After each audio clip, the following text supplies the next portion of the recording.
কোন গোপনে মন ভেসেছে ধারাবাহিকে আমরা দেখেছিলাম শ্যামলী অনিকেতকে থাকতে দিতে চাইছিল না। ওখানকার আশ্রমের গুরুজি সুলতানপুরে ওরা গেছে, কিন্তু যখন ওরা জানতে পেরেছে শ্যামলী সন্তান সম্ভব আর রাত হয়ে গেছে, তাই ওদেরকে ওই অবস্থায় বের করে দিতে পারেনি, আশ্রয় দিয়েছে।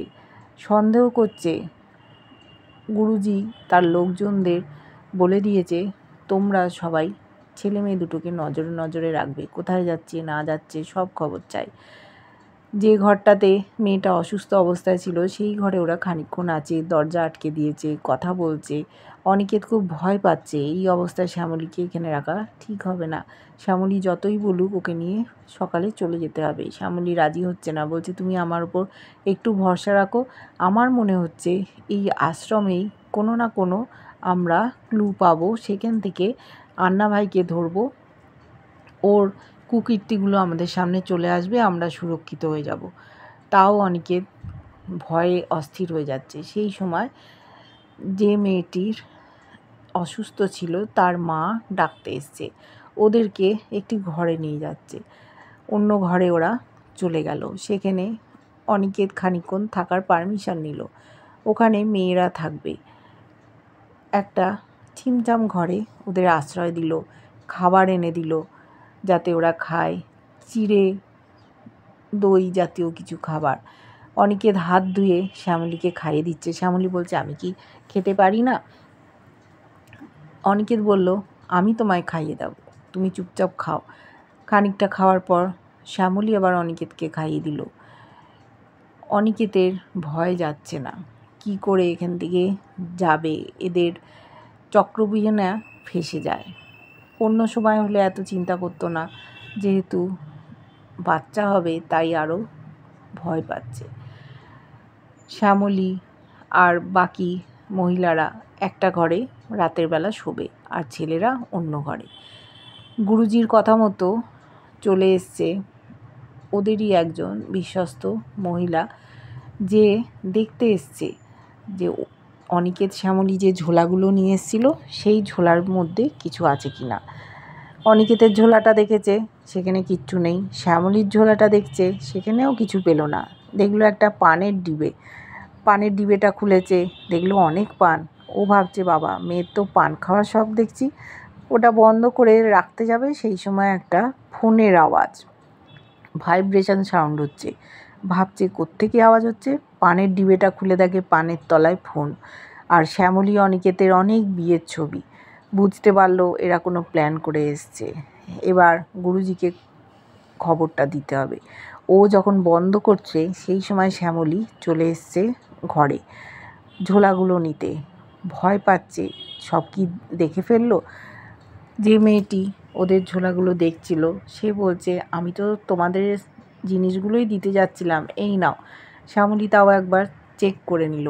এদিকে গুরুজিকে একটুখানি আরামের ব্যবস্থা করেছে তারই দুই শিষ্য।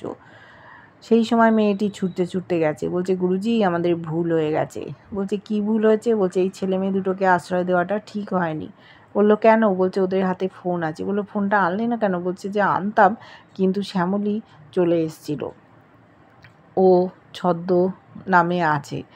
বলল, ঠিক আছে, যেমন আছে থাকুক, আমরা আন্না ভাইকে খবর দিয়ে দিচ্ছি, সকালের মধ্যে নিশ্চয়ই চলে আসবে, ততক্ষণ আমরা সকলে নজরে নজরে রাখবো।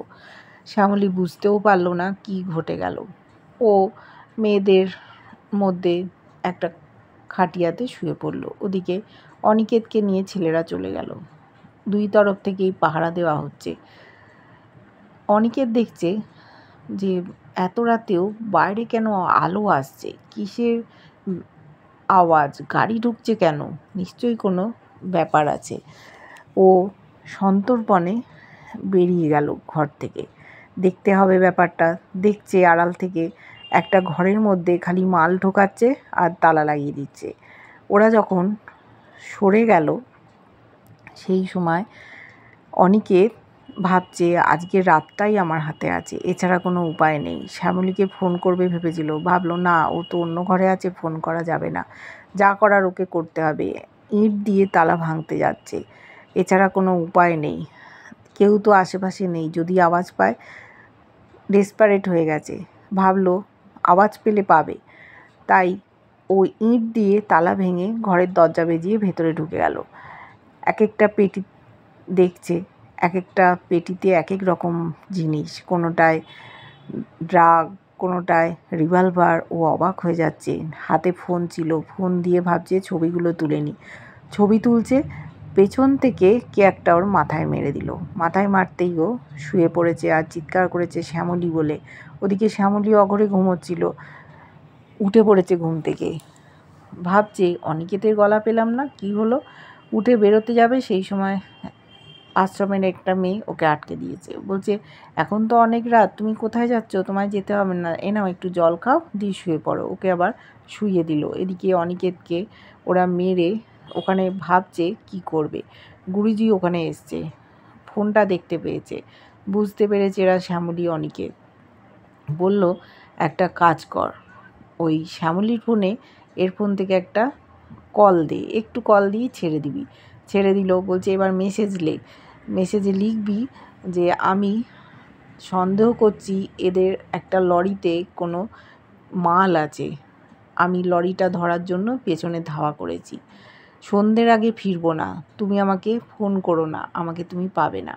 মেসেজও পাঠিয়ে দিল। অনিকেতকে ওরা একটা ঘরের মধ্যে হাত পা বেঁধে আটকে রেখে দিল। সকাল হয়েছে, শ্যামলীর ঘুম ভেঙেছে, দেখছে আশেপাশে তো কেউ নেই। ভাবছে এত বেলা হয়ে গেল, আমার ঘুম ভাঙেনি। উঠেছে, উঠে ভাবছে দেখি তো অনিকেত কোথায় গেল, বাকিরা কি করছে। বাইরে গেছে, দেখছে ছেলেরাই সব কাজকর্ম করছে। ও ঠাকুরকে প্রণাম করে জানতে চাইলো আমার স্বামী কোথায়। সকলে বলছে জানি তো না, ও তো এখানে আসেনি।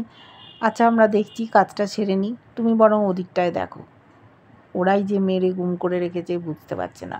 শ্যামলী ঘরের মধ্যে ঢুকলো, ঢুকে ভাবছে আমি বরং একটা ফোন করে দেখি। ফোনটা করতে গিয়ে দেখছে যে একটা মিস কল, তারপর দেখছে যে মেসেজটা পড়েছে। ও ভাবলো আমি একটা ফোন করি, তারপর লেখা আছে যে তুমি আমাকে ফোন করো না, আমাকে পাবে না। ভাবলো ফোন করলে যদি বিপদ হয়।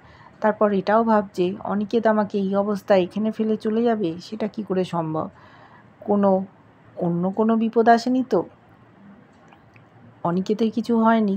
ও খুব দুশ্চিন্তায় পড়ে গেছে। এটা ওর মনে হচ্ছে এটা কোনো ট্র্যাপ হলেও হতে পারে। ওরা কি তাহলে ধরা পড়ে গেল? এবার এখান থেকে কি করে বেঁচে ফিরবে?